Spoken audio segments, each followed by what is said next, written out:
जी है क्या। तो इस जैन जी को समझने के लिए हमें समझना होगा कि हमारी जनरेशन्स क्या है, क्योंकि बच्चों ने यहाँ बॉम्ब भी रखे हुए हैं। जो होता है ये है ग्रीन प्लाई और इसको दीमक खा गई है। इसकी पावर जो है पूरी की पूरी यहीं से आती है। नहीं सक्सेना जी, मैं जो है लोगों को कह के परेशान हूँ कि कूड़ा मत डालो। आज मैं आपके साथ एक बहुत महत्वपूर्ण विषय पर चर्चा करना चाह रहा था। अब ये चर्चा है कि हमने ध्यान दिया होगा 2022 में श्रीलंका के अंदर विद्रोह हुआ था, जिसमें राजपक्षे जी की सरकार बदल गई थी। और ये विद्रोह तब तक शांत नहीं हुआ था जब तक राजपक्षे जी की सरकार नहीं बदल गई। सेम ऐसा ही विद्रोह, इससे हम तुलना कर सकते हैं बांग्लादेश वाले विद्रोह की, जिसमें शेख हसीना जी की सरकार बदली थी और उन्हें देश छोड़ के भागना पड़ा था और अभी भी वो भारत में शरण लिए बैठी हुई है। और 2022 और 2024 के इस विद्रोह के बाद अब 2025 में एक विद्रोह हो रहा है नेपाल के अंदर, जहां यूथ बहुत एग्रेशन में है। राज्य सरकार की संपत्तियां जलाई जा रही हैं, तोड़ फोड़ करी जा रही है। तो समझना एक पॉइंट ज़रूरी है कि ये सब क्यों हो रहा है। इसका मुख्य कारण तो एग्रेशन है कि यूथ के अंदर एग्रेशन है। लेकिन एक बहुत कॉमन चीज़ आपने जो सुनी होगी, वो कॉमन चीज़ है कि इनमें एक वर्ड आ रहा है जेन ज़ी। तो ये जेन ज़ी क्या है, आपने न्यूज़पेपर, न्यूज़ चैनल सब में सुना होगा, लेकिन जेन ज़ी है क्या। तो इस जेन ज़ी को समझने के लिए हमें समझना होगा कि हमारी जनरेशन्स क्या है, क्योंकि जेन ज़ी की फुल फॉर्म है जनरेशन जेड। तो हमारी जनरेशन्स क्या है। जनरेशन को 7 अलग अलग पार्ट्स में डिवाइड करा गया है, जिसमें पहली जनरेशन आती है ग्रेटेस्ट जनरेशन, जो 1901 से 1927 के बीच में आई थी। इस जनरेशन ने संघर्ष देखा, परेशानी देखी, अपने आप को बीमारियों से घिरा हुआ देखा। कोई वैक्सीन्स नहीं थी, कोई दवाइयाँ नहीं थी, भूखमरी देखी, महामारी देखी, परमाणु वॉर जैसी चीज़ें भी देखी। तो ये जो है ग्रेटेस्ट जनरेशन थी, हमारी सबसे पुरानी जनरेशन थी। इसके बाद जो जनरेशन आई 1928 से 1945 के बीच, इस जनरेशन को साइलेंट जनरेशन कहते हैं। साइलेंट जनरेशन इसलिए क्योंकि इन्होंने अंग्रेज़ी हुकूमत देखी, जिसका कभी सूरज अंत नहीं होता था। परेशानियां देखी, जंगें देखी, वर्ल्ड वॉर देखे, परमाणु वॉर देखे, और साइलेंटली सभी परेशानियों को, सभी वॉर को, सभी जंगों को, सभी विद्रोहों को ये सहन करते रहे। इन्होंने बहुत सहन करी है। इसके बाद की जनरेशन जो है, जो 1946 से 1964 तक आई, इस जनरेशन को बेबी बूम जनरेशन कहते हैं। बेबी बूम जनरेशन क्यों कहा जाता है? क्योंकि इन्होंने बदलाव करे, संघर्ष से बदलाव करे, अंग्रेज़ी हुकूमत ख़त्म करी, परमाणु बमों के आविष्कार देखे, टेक्नोलॉजी का आविष्कार करना प्रारंभ किया। मेहनत से इन्होंने विकास की नींव रखी। जो जनरेशन आई 1965 से 1980 तक की, इस जनरेशन को जनरेशन एक्स कहा जाता है, जेन एक्स, क्योंकि इनके अंदर एक्स फैक्टर था। इन्होंने एक ब्रिज का काम करा बेबी बूम और जनरेशन एक्स के बीच में। जो बेबी बूम ने बुनियादें रखी, इन्होंने उसे आगे बढ़ाया। जो टेक्नोलॉजी की शुरुआत हुई, ये जनरेशन उस टेक्नोलॉजी को बहुत आगे तक ले गई। इन्होंने वॉर्स ख़त्म होते देखे, टेक्नोलॉजी के युग में आने का प्रारंभ देखा, आविष्कारों की दुनिया देखी, नए नए आविष्कार होने लगे। और ये एक पेशेंस वाली जनरेशन कही जाती है। इन्होंने बहुत पेशेंस था, इनमें बहुत पेशेंस था, क्योंकि आविष्कार तो प्रारंभ हो गया, बदलाव तो प्रारंभ हुआ, लेकिन पेशेंस के साथ इन्होंने किया। इसके बाद आई जेन वाई, जनरेशन मिलेनियर।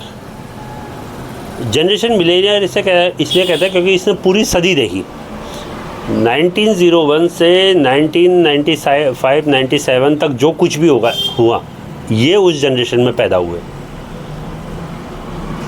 तो इन्होंने सदी देखी, इन्होंने पॉलिटिक्स को बदलता हुआ देखा, इन्होंने आविष्कारों को एक बड़े रूप में आते हुए देखा, कंप्यूटर का युग का प्रारंभ देखा, इंटरनेट के युग का प्रारंभ देखा, सदी को बदलते हुए देखा।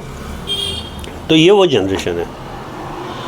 इसके बाद आई जेन जी, जनरेशन जेड। जेन जी के लिए कहा जाए तो ये हाथ में सोने की चम्मच लेके आए।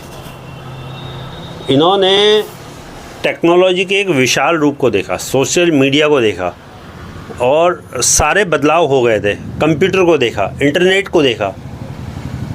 लेकिन बस एक चीज़ की कमी थी इस जनरेशन के पास, पेशेंस की।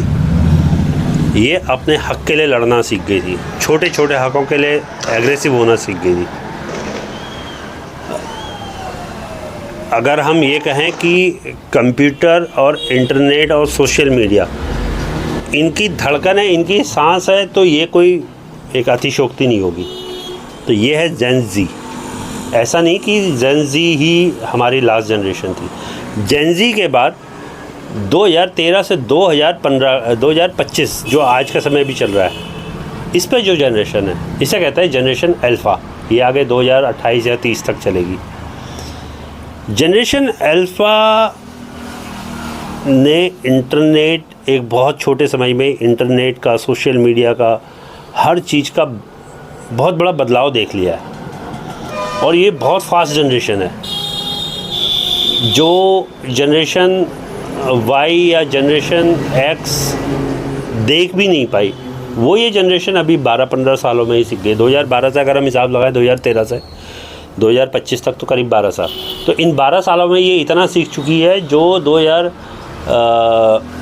1980 की जनरेशन नहीं सीख पाई थी। तो ये बहुत फास्ट फॉरवर्डिंग जनरेशन है।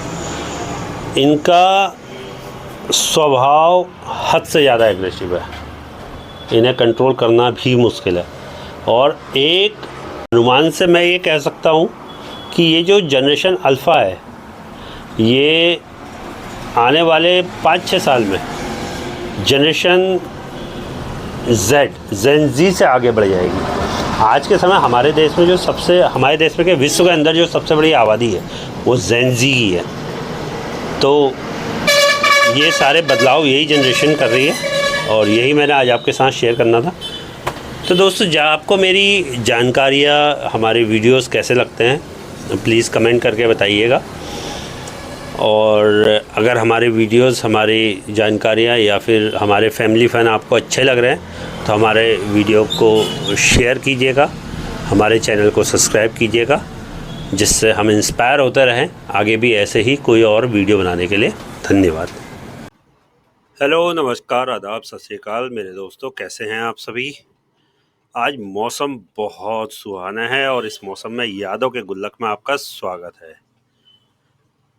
बहुत ज़्यादा शांति है रोड की तरफ, लेकिन ये मेरा पड़ोसी, इसने इतना ज़्यादा कूड़ा करके रखा है और ये भी नहीं देख रहा कि बरसात का समय चल रहा है।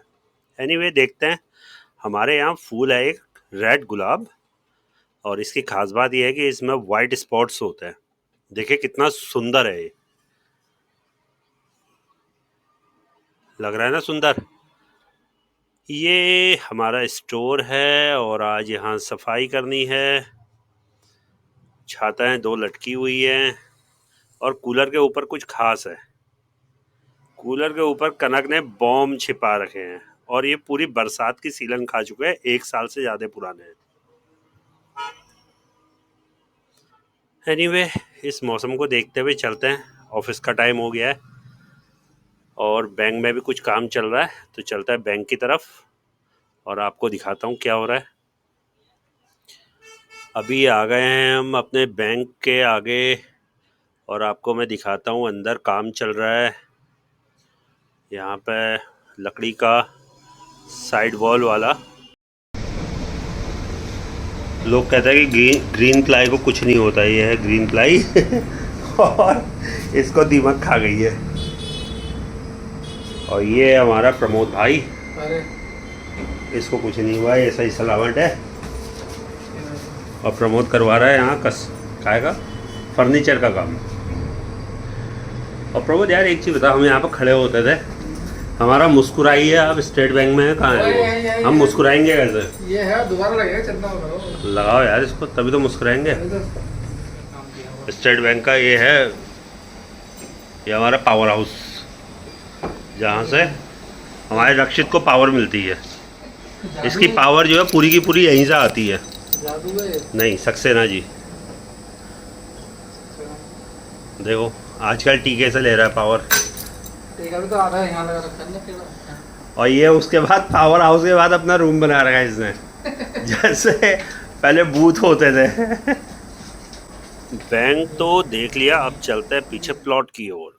यहाँ तो गंदगी का अंबार लगा रखा है पड़ोसियों ने। मैं इनको कहते कहते थक गया हूँ, भाई इतनी गंदगी क्यों कर रहे हो। और ऊपर से बैंक वालों ने भी यहाँ कूड़ा डाला हुआ है, ये सब जलाना है कूड़ा। ये है हमारा घर जो ऊपर सेकंड फ्लोर पे है, जहाँ एसी की यूनिट दिखाई दे रही है। तो मिलते हैं फिर आपसे यादव के गुल्लक के अगले शो में। तब तक के लिए नमस्कार, ओम नमः शिवाय।